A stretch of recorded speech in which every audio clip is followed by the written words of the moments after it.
So you have to make club visits. The scholarship asks that you make at least 10. I did about 20.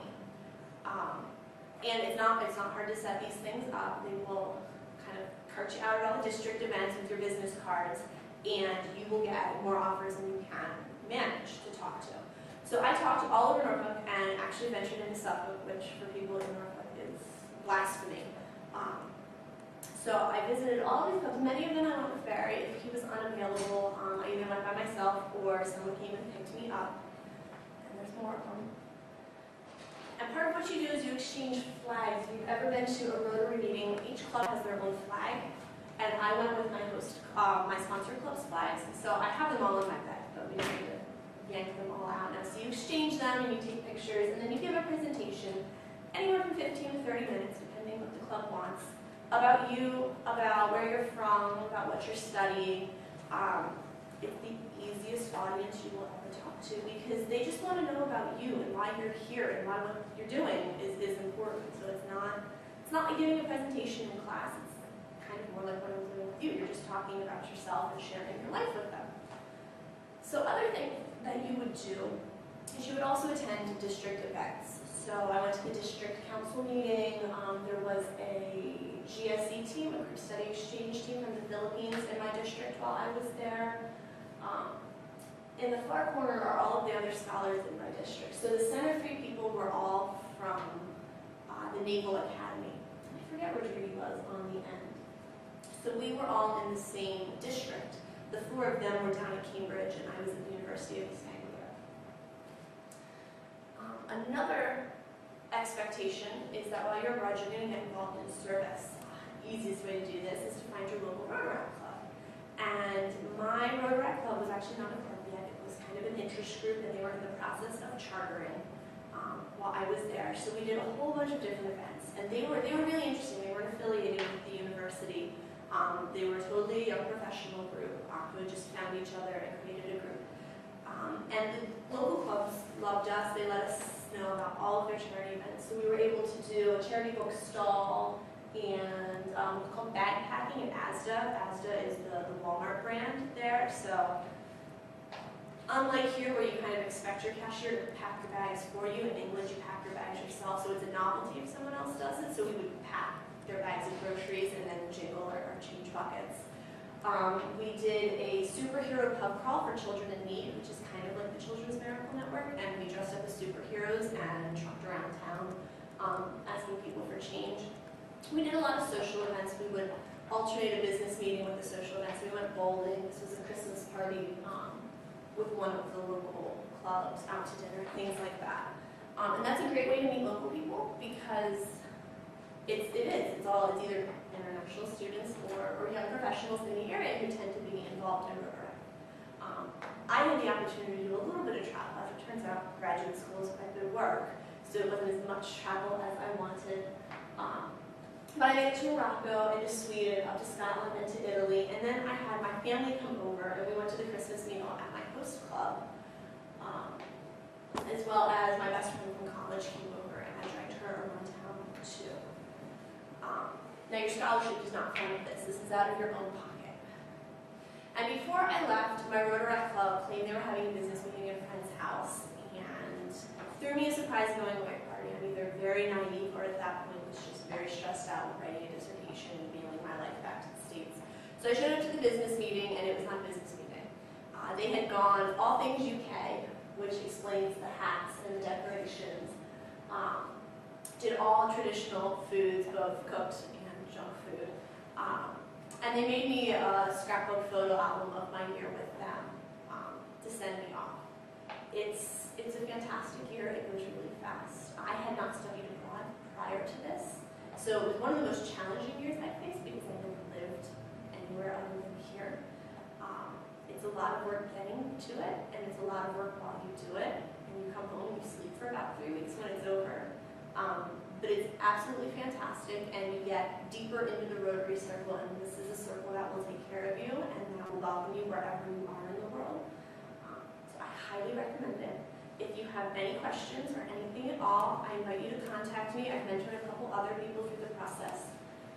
So for those of you here and those of you viewing this later on online, you can reach me. My name is Katie, and you can creme@gmail.com. That's ccreme@gmail.com. I would be happy to talk to you about any part of the process.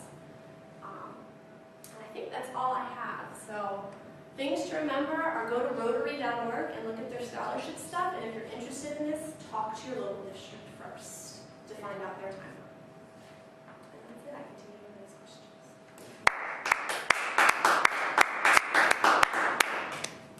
I just had a small question about how competitive is the process? Is it It depends on your district. So I was competing with 8 people for 2 spots. Some districts have funding and have no applicants. So it really depends. It's kind of this hidden gem. It doesn't make it onto most sort of university spreadsheets of here's potential graduate school funders. It's really under advertised. So you would have to talk to your district, but it's probably a little less competitive than Fulbright, but only because it's a little less well known. Is this exclusively a graduate program? It is. They do want you to have a bachelor's degree, I believe, or equivalent work experience. So you couldn't use it as a study project. So this is basically like your first year of grad studies. So would you have to do it like right after your undergrad, or No. You can do it whenever. At least for England, but I think for most of Europe, graduate programs are 12 months. So this actually funded me through the whole, through the whole program. It's a good idea to have a small savings if you're working prior to it because it won't cover everything. But no, you don't have to do it immediately. You just have to know that it's going to be about a year and a half before you can use the money. So if you want to do it immediately, you have to think about it in your junior year. Can you work well as well? You can. My student visa allowed me to. Rotary is a bit ambiguous about this because they want your focus to be on your studies and your scholarly duties. I kept a very small part-time job as a personal assistant to a woman with mobility issues, about 6 hours a week. It certainly can never interfere. I think they prefer you not to, but I think realistically it's expensive what you're doing. So, as long as it's something that's never going to interfere with your duties or your studies. And you mentioned that you need certification from a language teacher. Does that mean like an internationally recognized certification or just a letter of recommendation? There's a form, it's called your language ability form, and it's like a recommendation form, so you would give it to someone who you studied under, or I guess if, let's say you're fluent in French but you never studied French, you could probably go talk to a department chair and explain the situation and perhaps have a conversation in French. You just need someone to fill out, it's just a recommendation form saying what I think. So you don't need like an internationally recognized No. language test? No. They're just looking for someone other than you, sort of, agreeing that, you'd be able to do this. Yeah. Okay, so why don't we give Katie another round of applause? Amazing presentation. So, Katie did give you her email address for those of you who are here, and those who are watching this online later. Feel free to send her an email with any questions that you might have, and I think that she can always be a help to anyone looking for it.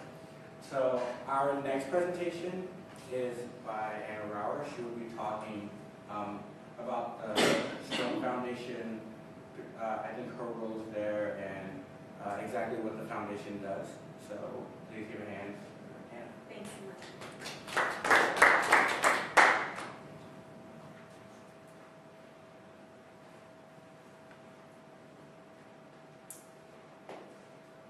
As Yusuf said, my name is Anna, and I started working for Strong Foundation. They are a Norwegian-based nonprofit development organization last January, so just over a year ago.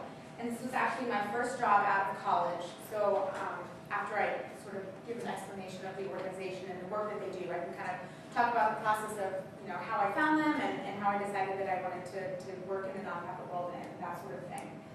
So Strong Foundation is based in Norway. They've been around for over 30 years, and they are one of the top 10 largest nonprofit organizations in Norway, which isn't saying a whole lot since it's quite a small country population-wise.